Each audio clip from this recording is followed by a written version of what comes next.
Right.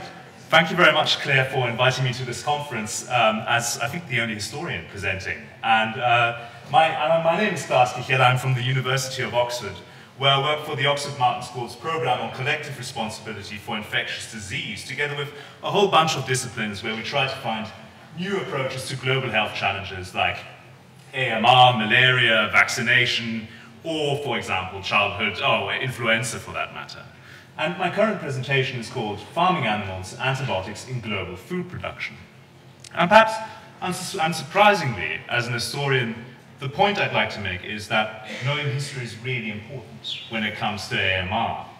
As my presentation will show, the history of antibiotics is not only long, but knowing it is crucial if we want to get a full understanding of the path dependencies, roots and entanglements of the antibiotic infrastructures which have evolved worldwide. And we'll get back to my scientific pig behind me here later on. In my talk, I briefly want to introduce you to antibiotics' manifold identities in agriculture before talking about the evolution of modern current-day antibiotic infrastructures, and then talking about how fragmented concerns about antibiotic hazards drove very different forms of antibiotic regulation globally. And finally, I want to dwell very briefly on the recent era of antibiotic reform, which I think doesn't begin with Dame Sally, but actually begins in the 1980s. So, let's start off with antibiotics. Now, I don't have to explain antibiotics mechanisms to this group, but suffice it to say that in agriculture, from the 1940s onwards, antibiotics were used to combat pathogens in animals, they were used to prevent new infections by using them prophylactically, and perhaps most importantly, historically, antibiotics were seen to promote the growth of animals by enhancing their feed efficacy. Now, obviously, there were a series of downsides resulting from agricultural antibiotic use. Antibiotics were frequently accused of enabling inadequate welfare conditions on modern farms. Antibiotics could leave residues in food and the environment which were either blamed for sensitizing individuals or triggering allergies that were already existent. And last but not least, every single use of antibiotics could select for bacterial resistance, which is now recognized as a global health challenge. But how could it come to a situation where agricultural antibiotic use is now considered one of the main drivers of global AMR? Well, from the historical perspective, one answer is that it has often been very easy for politicians to focus on one of the very many different antibiotic problems rather than deal with antibiotic use holistically and really take into account the antibiotic infrastructures that emerged from the 1940s onwards. And again, I'll come back to this whale, just suffice it to say, remember this picture here of Pfizer, this is the chemist and the whale, the chemist standing in front of the whale. I'll come to that later.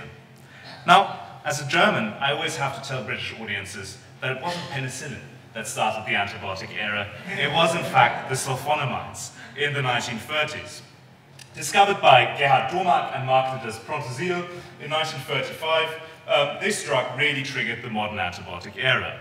It gave physicians the capability to treat previously untreatable bacterial infections, and crucially, the mode of discovery of the sulphonamides laid the groundwork for a kind of mode of antibiotic discovery that is still basically with us today, where you isolate a compound that's effective, and then you kind of look for variations of this compound to see whether you can produce further drugs.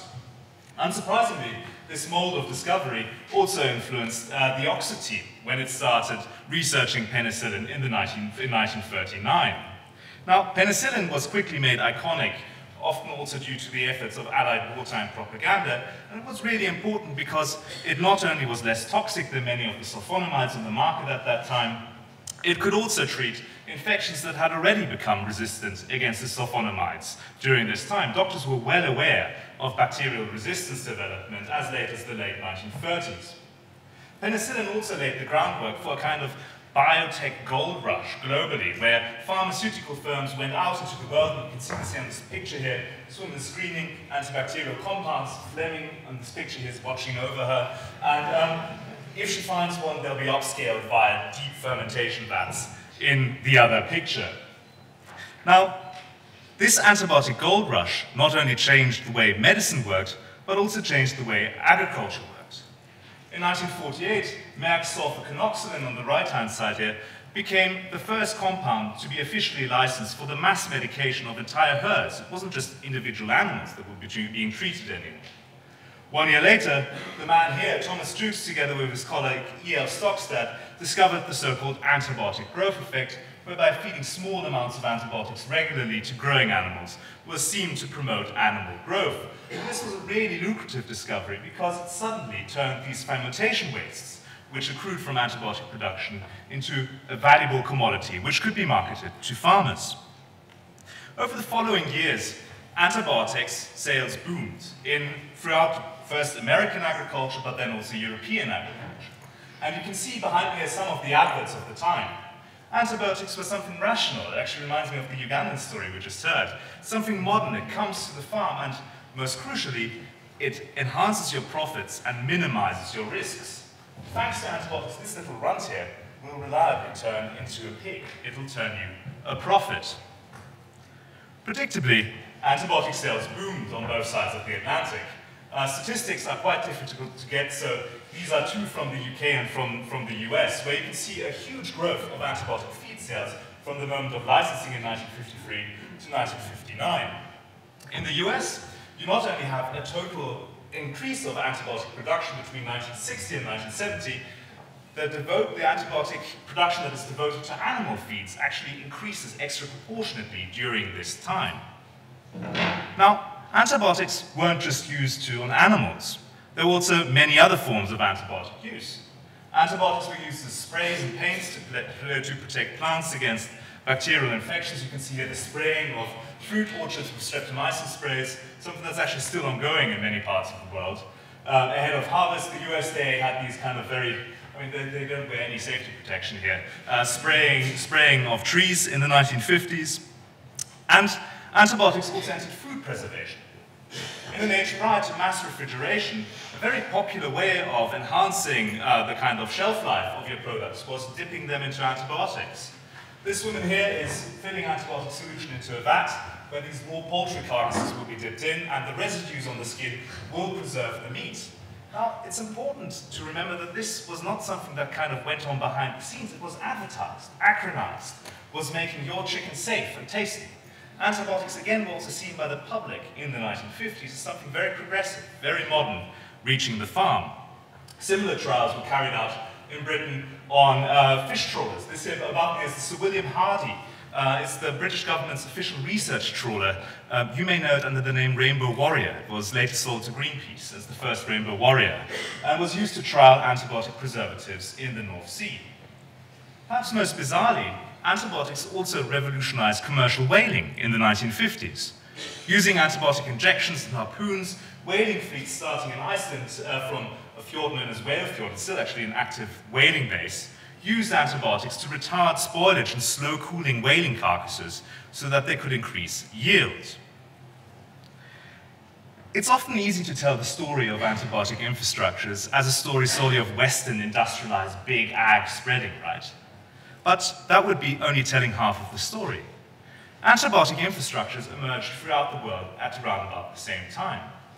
From the mid-1950s onwards, the Soviet Union started building factories dedicated to producing antibiotic additives and antibiotic drugs specifically for livestock, not only within Russia, but throughout the entire Soviet sphere.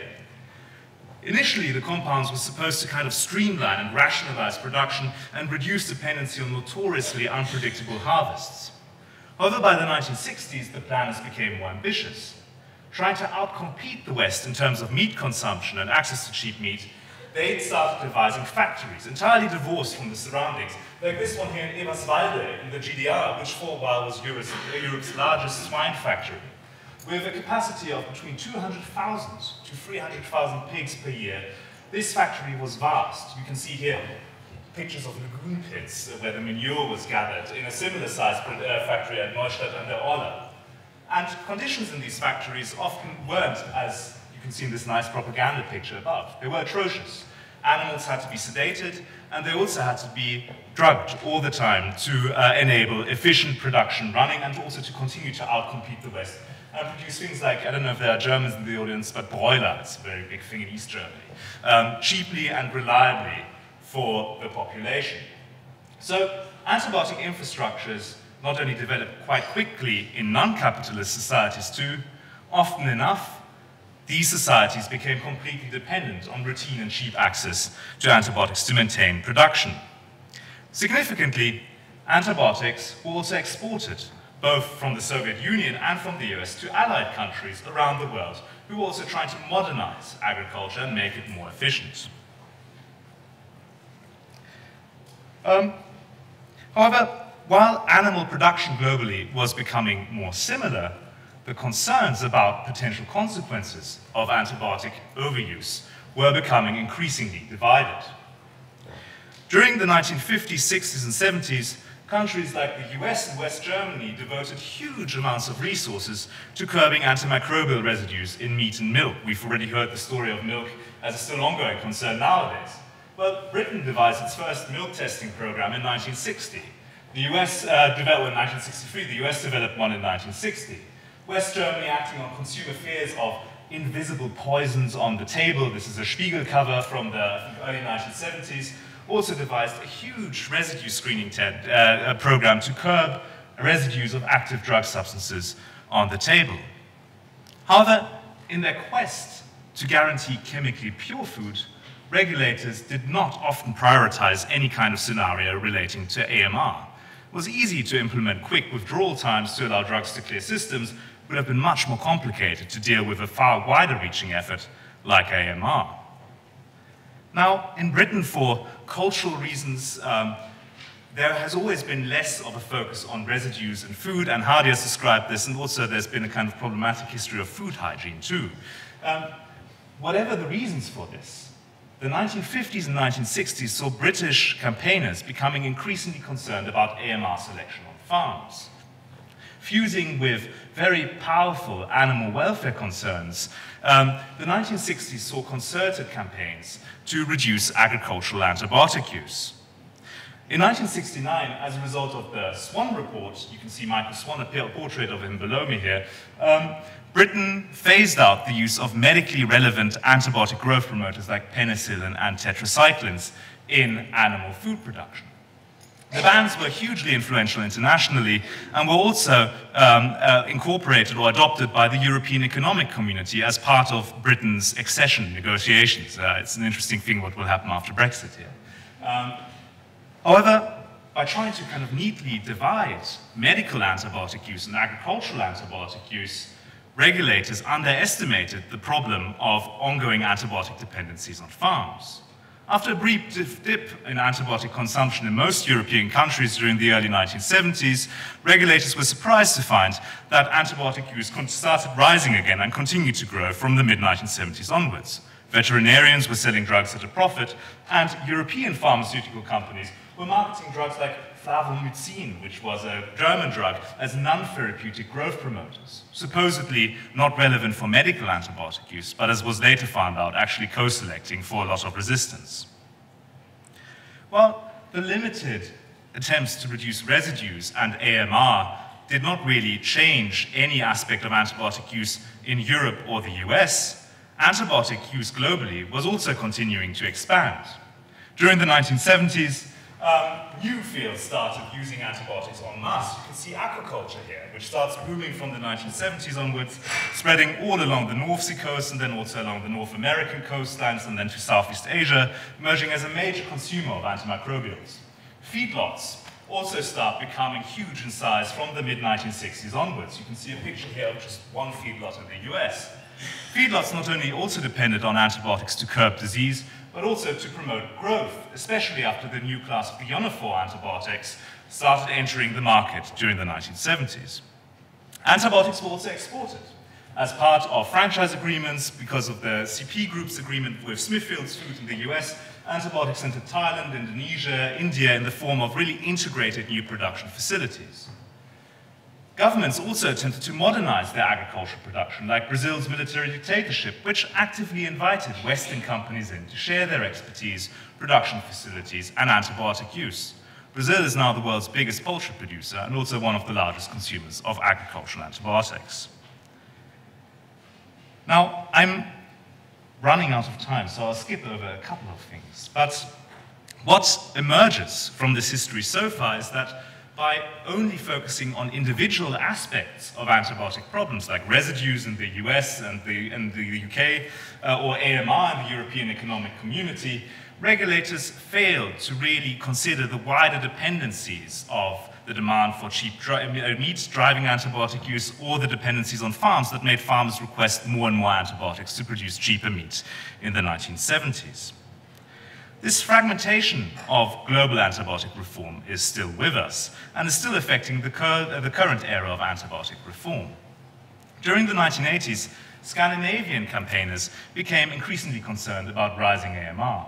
Similar to Britain, there was a fusion of popular animal welfare concerns with AMR concerns, and starting in Sweden, there was a gradual phasing out of one of the most problematic aspects of antibiotic use, namely the use of low-dose antibiotic growth promoters.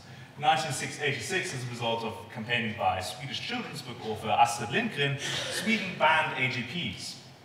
The Lex Lindgren was an animal welfare law that was based on Lindgren's demands 1 year later to further reduce antibiotic use as therapeutics in Swedish agriculture. Norway started developing an aggressive program of vaccinations to reduce antibiotic use in aquaculture. And in Denmark, isolations of vancomycin-resistant enterococci on farms in 1993 triggered not only a statutory phasing up, but also a voluntary withdrawal of many antibiotics on the part of the very intensive Danish pig industry. The reforms triggered, were also incorporated by the EU, which phased out antibiotic growth promoters between 1997 and 2006. The EU bans and the parallel creation of integrated AMR surveillance were celebrated by activists throughout the world. For many, the bans seem to mark a decisive turning point in favor of a more precautionary era of antibiotic restrictions in agriculture, and they've since been adopted in more or less voluntary or statutory forms by the US and other countries around the world.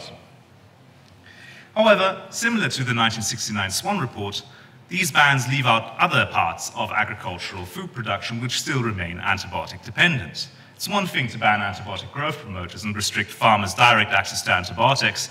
It's another thing to really rethink the supply chain that is supplying these antibiotics, and also the prescription habits that are still leading to antibiotic use on farms. In this very brief run through 80 years of history, what has become apparent is that antibiotics have spread into nearly every aspect of global food production. It has also become apparent that fragmented, narrow, national or regional reforms by themselves were rarely enough to curb either global antibiotic use or global rates of AMR.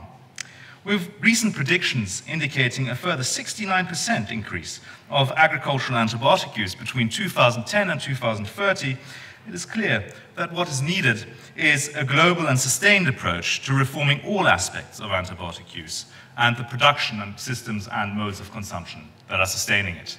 Thank you very much.